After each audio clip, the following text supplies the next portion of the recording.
involved in civic and government activity, or at a minimum understand how it works. And the best way to do it is for us to be face to face, talk to us, and learn as we go.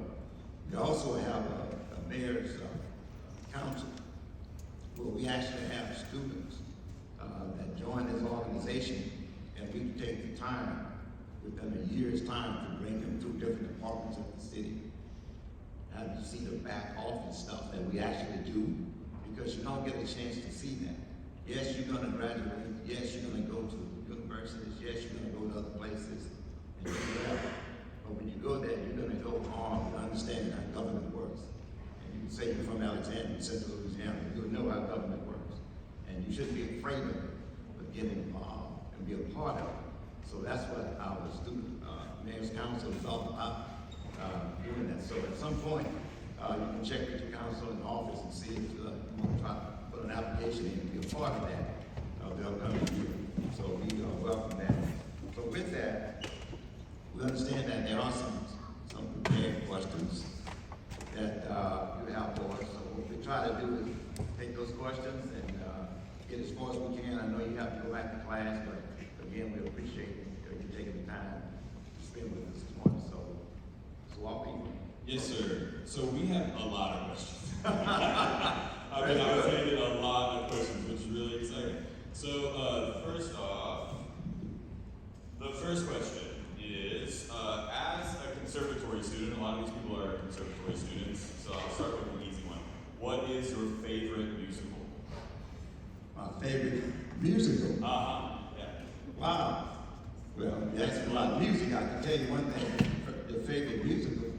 I like to give that some thought. I really don't know. Well, we're doing Addams Family, so you could say Addams Family. The Addams Family. Okay, but you say I can tell you because I was once a fan of the Addams Family at one time. So. Awesome. All right. The next question is what can we do to get our people to come back to Alexandria so we can gain businesses and revitalize a failing economy? Because our vets seem to be leaving as soon as they graduate. Right. That's a great question. And it's right in line with what we do. And it's about quality of life. Quality of life covers such a spectrum of components and what have you. It starts with great education. We've got to keep improving our educational systems from pre-K all the way up through after high school, college, and even beyond. We've got to improve that so that the people that have businesses or industries can really have a good workforce, a great inventory of workforce of people that can learn real quick, learn real good, perform, and do the things they need to do. Because in business, you can have all the machinery you want, but it's the people that make the difference. How quick they learn, how efficient they are, how engaged they are in the workforce. That's one direction that we got to go. Education for sure. The others is that we've got to get the economy going with a variety of businesses. We are pretty much in Alexandria, Central Louisiana, an agricultural business. And there's no shame about that. That's what Central Louisiana is. That's what made us the #1 planting crop in the state of Louisiana, wood products. So we're not ashamed of that. Agriculture, people got to eat. People got to have timber and wood. That's good, but we've got to diversify even more so. We've got to bring other things here. So quality of life brings a lot of opportunities for people who own manufacturers and businesses to the area. If it's affordable, if it's good living, we got good clean air, we got lots of space to grow. We just got to keep enhancing the quality of life for people, keep enhancing the education part of it for sure. And we've got to have the ability to work with people. It's not just the city that makes that happen, it's the team around you. The educators have the education system have economic development efforts as well as the retailers. They have economic development efforts, the Chamber of Commerce, the businesses, and what have you. And there's areas around us. Another major industry that we have is medical. There were only 2 major hospitals from the Texas state line to the Mississippi state line. 2 major hospitals within the 50, 60, 70, 80 mile radius. It's in Alexandria, Central Louisiana, Rapides and Cabrini. And it spawns a lot of economic opportunity with medical clinics, all those things of that nature. And people in those areas, in the area that I'm talking about, in about 18 parish areas, trust the medical expertise in Central Louisiana. So All those things, when we look at business, economic opportunity, we got to look at retail, we got to look at medical, we got to look at agriculture, we got to look at the broader picture of what it takes to make an area a success and draw people. It doesn't happen overnight, but it starts with education and quality of life. Awesome. Next question that I had is, it seems that downtown is dying. So what are we doing to keep businesses downtown? It seems like they are building everything off of 28 West. Well, that happens in the economy. It's going to not stay in one spot. 28 West. Well, why is that's the case? Well, 28 West at one time was not 4 lane. You all probably don't remember that. It was all 2 lane, all the way to Leesville, Louisiana. It's not 4 lane. It was the economic development plan, not mine, but before me, to make it a 4 lane because it made it more affordable, made it much safer, and obviously it had a way to boost the economy. Well, what was happening on 28 West? Well, Versailles Boulevard. Versailles wasn't always there as much as what you see. Most of it was wetlands, a swamp. But some developers, people came in and developed it. And they made the connection to 28 West and to Jackson Street, which is core retail business of Alexandria. It made it happen. That was a plan. People long before me, long before I became a political person, they were thinking about these kind of developments. So look what has happened. The growth that's happening out there. Johnny Downs is out there. I didn't purchase Johnny Downs. Some people long before me did that. They had a way to have attracting people, making Central Louisiana, Alexandria, a destination community. A destination meaning attracting people from outside to come in and say, happy, want to do things, spend money, and it's working. Now, what else can we do? We can keep developing Alexandria, downtown. It has a river. How many towns that you know of this side has a red river, the size of a red river, that runs into the Chaffin Line, and it's navigable as well. So we got to keep developing that. We're doing some things there with the amphitheater. We've developed, even before I got here, about $50–60 million on river development to enhance downtown. What else is downtown? All of the arts. All of the arts. The museums are all downtown. Hotels are downtown. Restaurants are downtown. The CLTC educational opportunities downtown. Even have some LSUA infrastructure that's downtown anymore. We only have from Louisiana Christian University, it's less than a mile and a half from the river in downtown. So we have a lot of downtown opportunities to grow. Most downtowns in major urban areas have did deplete. Things changed, the market changed. But we got to find a way to bring it back. That's what we're doing. We have our economic development people talking to folks about potential development. We're trying to bring residential people downtown. We have some businesses that's there, but it was good to have for residential as well. So we're working in that direction to do that. And we also have something called Sugar House Road. Most of you are not familiar with that. Sugar House Road is an exit that you see on I-49. Well, that Sugar House Road goes to Woodside, Sandtown, but it stops in dead ends, about 1.6 miles from Highway 1. We have the funds in the governor's capital outlay budget, $19 million. And we have the matching funds. Construction, I should say, the engineering is going on that right now to connect Sugar House Road with Highway 1. That's going on right now as it relates to the engineering. We got to cross a couple of bayous and 2 canals and 1 railroad track, more than likely, before we connect with Highway 1. What happens there? When you connect that, you just connect Highway 1 to I-49. Very similar to what you saw happen on Versailles, growing on the west side. It could happen. That's the plan, to grow the southeastern side of Alexandria. That ultimately will cross Red River at some point with the bridge that connects I-49, Sugar House Road, with 28 East and Pineville. The ultimate plan for the state is to do a beltway around Alexandria and Pineville, through Alexandria and Pineville, and ultimately connect Sugar House Road and 28 West. So there are visions there to do that. You're going to be around to see it happen. Some of us won't see all that happen. I probably won't. But the plans are there. Not my plans.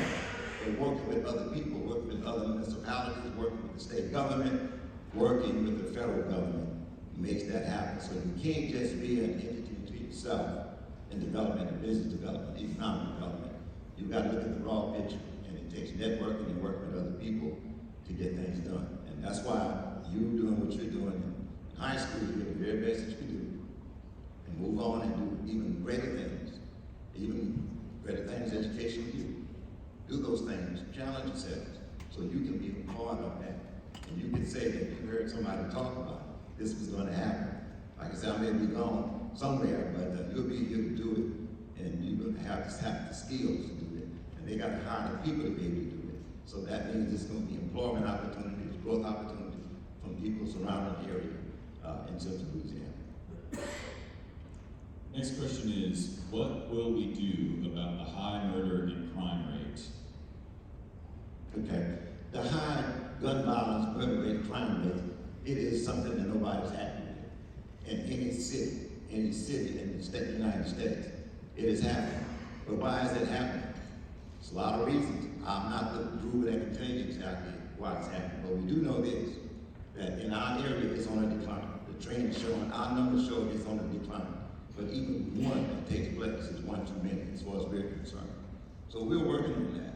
One of the first things we had to do was do what wasn't done before. That is, we had to get a union contract with the police department. We had to get their pay scales right because they were leaving. Not many of you probably have designed to be a police officer. That's a tough job, a very respectable job, but a tough job. And having the workforce to fill the vacancies was a challenge for us as it is for everybody else in the United States.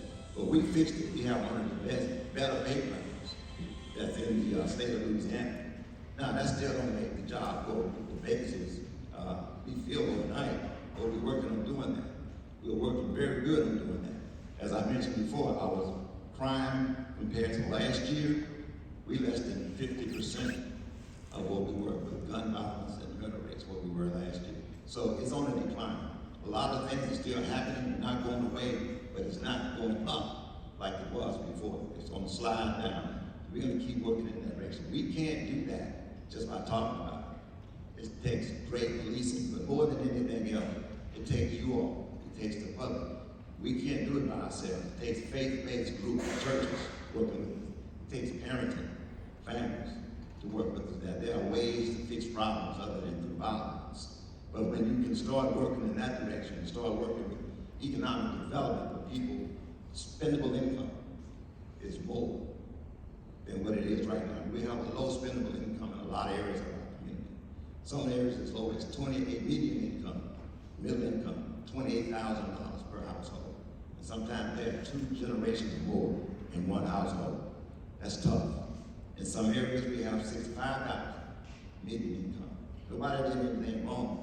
But we can make opportunities better by going to school, get educated, get a better job, get a paying job, or a competitive job, so your quality of life can go up. And more than likely, you'll have a lot more opportunities to buy things, to purchase things, and not have to be a part of anything that relates to crime, that relates to things that's not proper, acquired. It minimizes the participation in drugs. But parenting, families working together, it's going to help us more than anything else. The city, as far as recruiting, we're doing a lot more recruiting because we can recruit with better dollars now. We go into all of the functions and participating in seminars and in the job fairs and things of that nature. We're being more aggressive in doing that. We're having some success as far as filling our vacancies. We still run between 40 and 45 vacancies in the workforce, but that's not all patrol. It's a combination of individuals in it. But we're not at the high rate we once were, and we're not appreciating on the high end. It's staying nominal, but we think we can keep working on it as far as trying to fill those positions. But we need more policemen, people who want to have a job working as a policeman. Anybody certainly apply. Anybody in the state that applies and take the test, we try to pursue those people. So we're doing everything that we can to minimize that. We can't say that all of our zones are covered by officers. Our officers have a tremendous positive closure rate from crime. And that's one way to deter crime, is have good officers that go catch people that are actually doing those things. No, we can't catch them all. We haven't caught them all. But that don't mean we're not trying and that we're not continuing trying to pursue those things. Hats off to the chief and his people over there doing the job. They're doing an excellent job. I'm proud of them. We try to get all those things that's needed to help them do a better job. They work well with the sheriff's department. They work well with the U.S. Marshal Department. They work very well with the FBI. They work well with all agencies. We call on them, they assist us. When they call on us, we assist them. So we've got harmony in our public safety side of the business, including the fire department. I think we only have one vacancy there that last time I checked. So that gap is closed. So overall, we're going in the right direction and trying to deter and minimize crime. How can we help impoverished teens get involved in more extracurricular activities? How can we help impoverished teens? Impoverished teens get involved in more extracurricular activities. Well, we have our community centers. We have our recreation department. After we came out of COVID, but before we went into COVID, we were making the plans to do a lot of great things. But COVID changed everything. It changed you all. You all, I guess, the victims of not being able to go to school and be in a learning environment that you were used to, and you're recovering from it. So are we as it relates to the plans that we had. We now have all our community centers open. Only one that's not open, and that's the one that's being remodeled and renovated, the Castle Street Community Center. But all our programs are beginning to come back from the community center participation perspective, especially with tutoring and education. But for teens getting involved in recreational activities, we had Johnny Downs that was completely destroyed by a tornado in December 2019. We had some controversy on that, but we pursued, persisted, and we've gotten to restore it. And there are no vacancies at Johnny Downs as far as travel ball and everything. It's pretty tough. It's pretty active. A lot of people are doing things. It's being very, very vital to the entire community, not just Alexandria. And our ballparks are open and usable. Our park at Chief Park, we're trying to turf the infield. That would be the first time that has taken place and make it usable. But we had some supply chain issues as it relates to COVID and what have you. But we got the money to do it. We're going to do that. But recreation programs are up and going, coming back to full swing as best we can. People are utilizing it. We encourage you to utilize it, be a part of those plans. I attended a Little League football at Franco Hunter last Saturday. Lots of involvement there. A lot of young people out there, a lot of teams played. It was from like 9 o'clock to about 3. They were really involved trying to get that kicked off again. So we've got recreational activities that's going. We got some dollars approved the other evening, the council meeting for tennis court renovations, for more tennis court renovations and things like that. So our teen center, our community centers and everything are open in full swing. We got activities going there. We just need you to participate. If you got any questions, you got any ideas about what we ought to be doing and what you like to see, we're always open to hearing those ideas and certainly looking forward to participating with us. Is it stressful being mayor? Is it stressful for me? Yeah. It must be something wrong with me, I don't know. Not really. It's not stressful because I care and my team care. The team that works with me, directly with me. It's not stressful because we are not here to earn. We're here to serve. And serving means that we want you all to be beneficiaries. We want our employees to be beneficiaries of what we've been blessed to have good jobs, good career paths, and after 47 years, rather than sit on the sideline, let's come on board and be a blessing to all of you all with the skill sets, networking that we've gained over those 40 plus years, and with the team that we have working with us. It may be stressful from where you sit and see, but it's not if you're about service. And that's what this team is about, serving this community, serving you all. Not doing anything to embarrass you, not doing anything. And we may not always give you the answer you want. That may be a little bit stressful, but that's how life is. And that's what we're all about. So stressfulness, is it work? Yes, it is work. But it's work that we enjoy doing, that all of us, and I see many of my team members in here right now, enjoy doing this. And what we enjoy doing is being here with you all this morning, seeing you all here, being attended the best you can, and winning those that 4A championship and going on to win other championships. That takes the stress away and brings a lot of joy. How can the city help Bolton High School in particular? Well, we can have Bolton High School, we can have education, period. And we are doing that. Number one, we're here. And we're here not because anybody made us come here, But we want to come and talk to Bolton High School, all of our high schools, especially because you had a special point in life. My parents, my dad was a school principal. My mom was a second, third grade teacher. She wouldn't teach nothing else. That's all she wanted to teach. And I used to ask her, I couldn't understand why don't you want to teach high school? She said, nope. I said, because you don't understand, is what she told me, the feeling that you feel when the light bulb come on with a young child and they finally get it, but you've been trying to teach them. That means they can go to the next step, and the next step, and the next step. So that's why we're here to be encouraging to you right now to go to the next step. Don't come here just to be. Commit to yourself every day. I want to do the very best that I can. You got to try. You got to try because the world will not have any pity on you when you get out of here. And you're about to get out of here. So you still got a chance to capture it. You won't remember everything, but give it your best every day. And that'll stay with you. Some of it's going to come back to you at the right time. I'm a little witness. I was not the best student in school. Like I said, my parents were teachers. I couldn't do anything. Everything I did, they told on me, so I learned to do it another way. But I had good people, good mentoring, good teaching. And that's what you have here. Good leadership. Take advantage of it now. Listen to your parents. It may not be the best world that you may want to be in. Someone may have it a little bit better than you. That's okay. You got a chance. You got youthfulness on your side. You can learn, you can recover, you can do better. Commit. Commit to do the very best that you can at Bolton, whether you're at Bolton or any other school that you go to. But look around at Bolton. I heard someone once say, well, we don't have all this and all the material things that a lot of schools have, but that doesn't matter.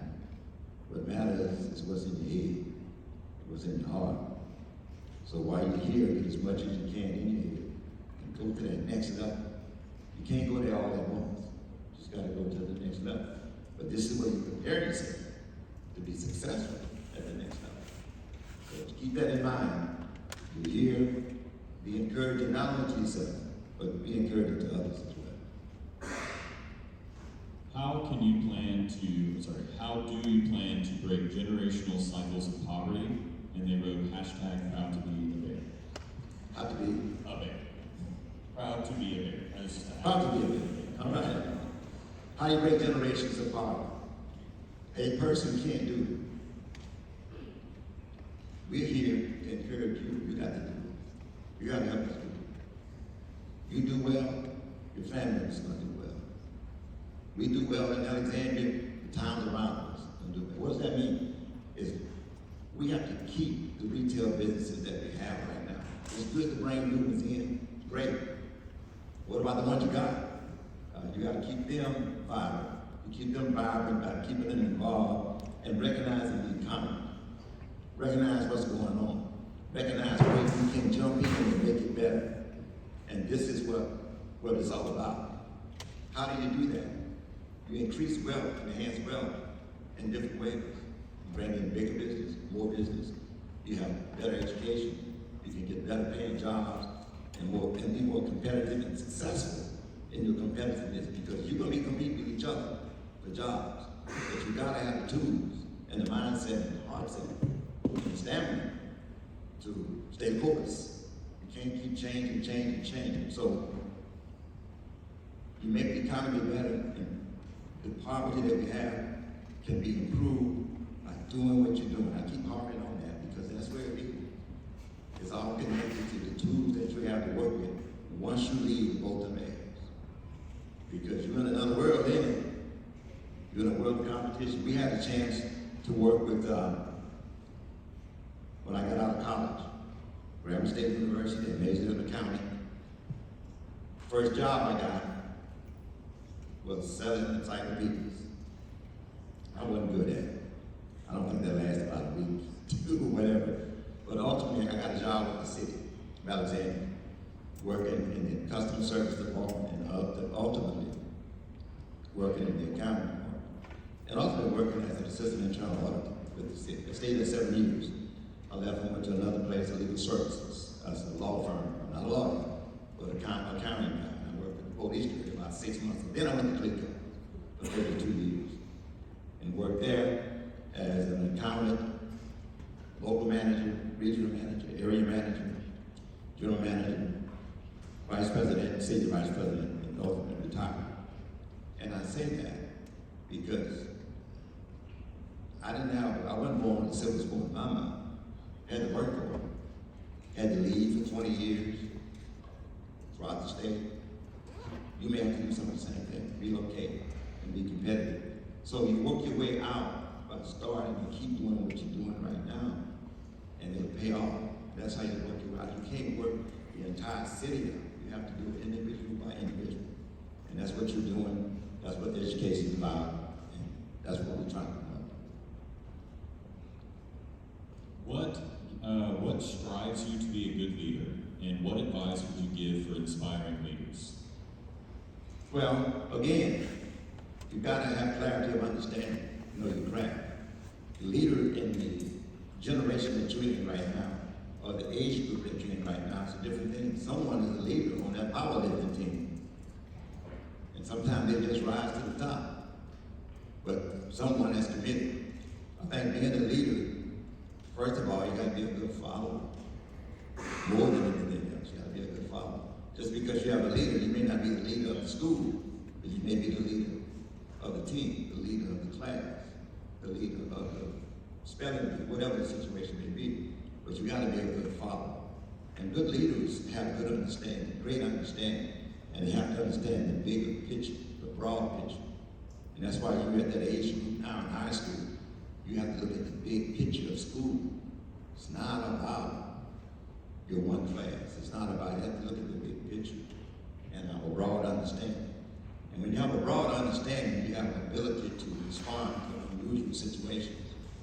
We didn't know, as the mayor of Alexandria, anything about a pandemic, anything. There was no instruction on what do you do when a pandemic hit Alexandria, or Bolton, or Alexandria, or Louisiana, or the United States. There was no instructions on it. Leadership did not come from one person or me. It came from that team that we had put together.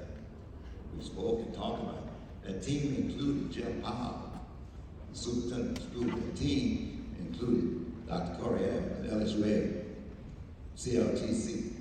That team took the sheriff, all of us talking together. That team took medical professionals from the hospitals, explaining things to us, Dr. Hope and others. We came together and said, how are we going to communicate? How do we communicate to you all that school's going to be closed and you have to have distance learning? There was no playbook going in that. How do we communicate to our people that ride the city bus that you can't sit in that seat with the people you normally sit with? You got to sit apart with a mask. Leadership. Leadership comes about by working as teams. Teams come about by having a team of followers and understanding. But more than anything else, have a big picture, broad picture of what your charge is, what your responsibilities are. Because your responsibilities may not always be leadership. Your responsibilities could be followership as well.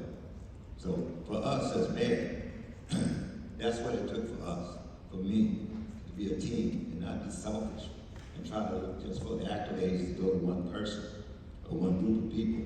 It's a team. Bolton team won. Bolton 4A powerlifting team won. But not without the support of all the schools, of all the school students, had the support of all the students, had the support of all the parents and grandparents that were behind the participants, had the support of the coach. Coach had the support of the administration, the principal, and the school board. So leadership, don't get hung up on being the star. Be more focused on being part of the team. And your team responsibility may be leadership, but your team responsibility probably is going to be followership as well. Yes, sir. Because it is the city's job to maintain, why have public recreational areas been locked and closed to the public? Okay, that was during the pandemic. I think locked and closed, let's talk about that. There are some facilities that you just don't leave open. Johnny Downs is too big a facility to just leave open. It happened once before with someone accidentally leaving the gate unlocked and completely demolished the bathrooms and stuff and what have you. It's not that all people are bad, but it's good stewardship to be able to manage the assets of the people, because Johnny Downs don't belong to me, it belongs to you. You expect me to manage it. You don't expect us to leave city halls wide open. We can't leave certain parts, certain stadiums like that wide open because of the damage and the assets that you have there. The AstroTurf is easy, it's tough to clean up. You just can't do it. You don't do it. There are some things you just don't leave wide open. You don't leave the zoo wide open. That's dangerous for obvious reasons. But we have many ball fields, many places wide open to be used. O'Hearn Matthews, W.O. Hall, Cheatham Park, and different places all over the city that can be used. So anybody that want to use it, certainly it's usable. And many times it's locked up because of management. If you don't have a scheduled, organized program, chaos tends to creep in without a structured ball team, without a structured opportunity scheduled for someone to come and utilize the field at the same time. Sometimes things show up and human beings do things. So history has shown us that the best way to do it, in some places you're going to have control and assign and appointments for different teams, different people to use different things. But we do have open courts, open ball fields throughout the city. What are we doing to fix the roads in our community? What are we doing to fix it? You're right. We're doing quite a bit. Some of those roads are not our roads. Some are state highways, and you can see one that's taking that place all over the place. We just finishing up Rapides Avenue from MacArthur Drive all the way to Main Street. We just finishing that up. You see some work going on all over the city, especially on MacArthur Drive Service Road, across from the Power Center. There's some work going on there. Well, a lot of those things, cases like that, it's not our ability. We don't have the ability to repair those roads, nor the authority. It's the state to do it. Our roads, we are responsible for, and we try to take care of them, those that can be patched. We do the patchwork on them with the asphalt, and some are on schedule to be major constructions on them to take place. We did North 3rd. We just finished closing that, moving from a 4-lane to a 3-lane, and we just finished that project there. And there are projects that we have in the capital budget to do certain streets, but the repair work that you probably have in reference to it, if there are some places that you know about, you need to call us in Public Works and just let us know, and we'll come out and do what we can, and we'll give you an answer as to what we're going to do, so don't hesitate. That's what you're for, let us know. Are we making investments in social work and lifting communities out of poverty? Making an investment in social work and lifting communities out of poverty. The city is budgeted and configured to do some things in partnership. We don't have internal expertise to do all the in-depth social work that the state can do and that the federal government does. But we do work in partnership with them in projects that we do. Social projects as it relates to whatever. We talked about education and tutoring earlier, but there are other projects that we do work with.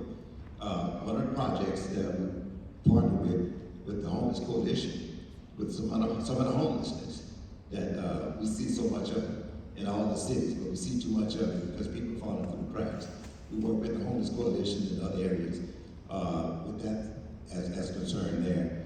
We work with TANF and LAHEAP, which are basically federal programs that assist with utility payments for those who qualify.